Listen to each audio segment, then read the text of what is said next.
elle avait tout pour elle. Lorsqu'ils s'étaient rencontrés dans une soirée, à 19 ans, elle étudiait à l'université Brown la photographie, un art dans lequel elle montrait un réel talent. Elle avait fait son entrée dans le monde l'année précédente, comme il était de coutume dans la bonne société new-yorkaise dont elle était issue. Bethany et Tom étaient tombés amoureux au premier regard et ne s'étaient jamais quittés. Lorsque Bethany, enfant unique comme lui, avait annoncé à ses parents son intention d'épouser Tom dès la fin de leurs études, ils s'y étaient opposés avec acharnement. Ils étaient persuadés que Tom ne ferait jamais rien de sa vie. Alors qu'ils voulaient pour elle un garçon de leur milieu, pas un sans le sou aux rêves trop ambitieux, mais Bethany connaissait les qualités et la valeur du jeune homme en qui elle avait entièrement confiance. Et de toute façon, la réussite matérielle lui importait peu. Elle l'aimait et l'aimerait toujours. Hélas, ses parents étaient demeurés inflexibles.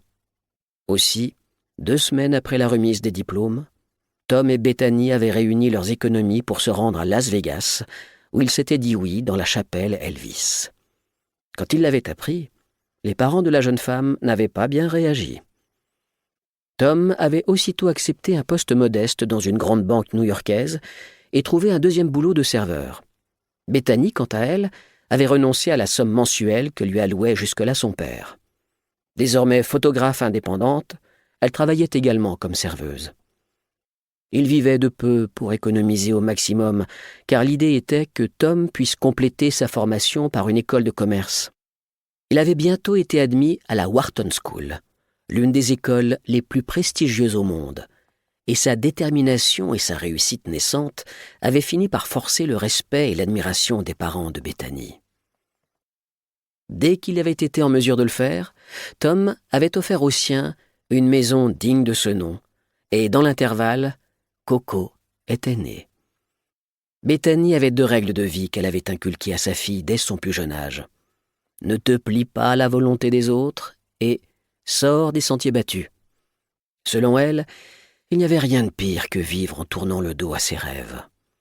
Ainsi, les parents de Coco l'avaient-ils élevée dans l'idée qu'elle pourrait accomplir tout ce qu'elle désirait pourvu qu'elle se donne suffisamment de mal pour relever les défis que la vie ne manquerait pas de placer sur son chemin. Tom et Bethany lui avaient offert les meilleurs exemples de persévérance et de courage, ainsi qu'une preuve vivante de réussite grâce au travail.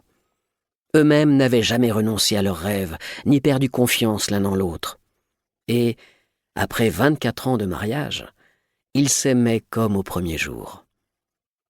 Tom conservait intacte son adoration pour sa sublime épouse, qui était restée à ses côtés dans la richesse comme dans la pauvreté, ainsi qu'elle en avait fait vœu dans la chapelle Elvis. Il souriait encore avec émotion en regardant leurs photos de mariage.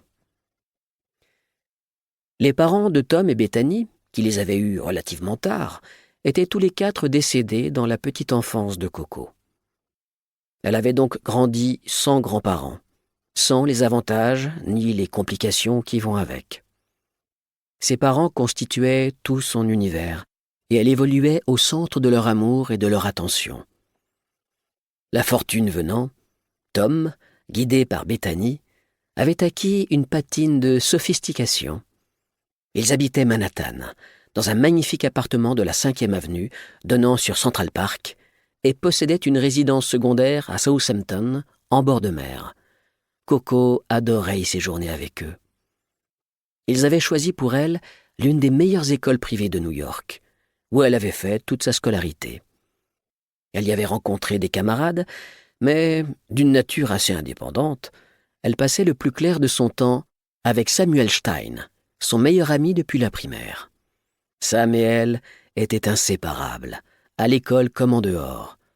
Bien que de genre, de religion et de milieux différents, ils se voyaient pourtant comme des doubles, des âmes sœurs. Elle lui confiait tout, et réciproquement. Grand frère, il avait 1 an de plus qu'elle, et ami fidèle, il comblait son besoin de compagnie masculine, et il lui avait prodigué de précieux conseils quand elle avait commencé à sortir avec des garçons. Leur amitié déplaisait aux parents de Sam, juifs orthodoxes qui ne comprenaient pas qu'un garçon et une fille puissent être à ce point liés. Sa mère, en particulier, craignait par-dessus tout qu'en grandissant... Para seguir escuchando este audiolibro gratuitamente, haz clic en el enlace de la descripción y podrás escucharlo completo sin coste gracias a la prueba de 30 días de Audible.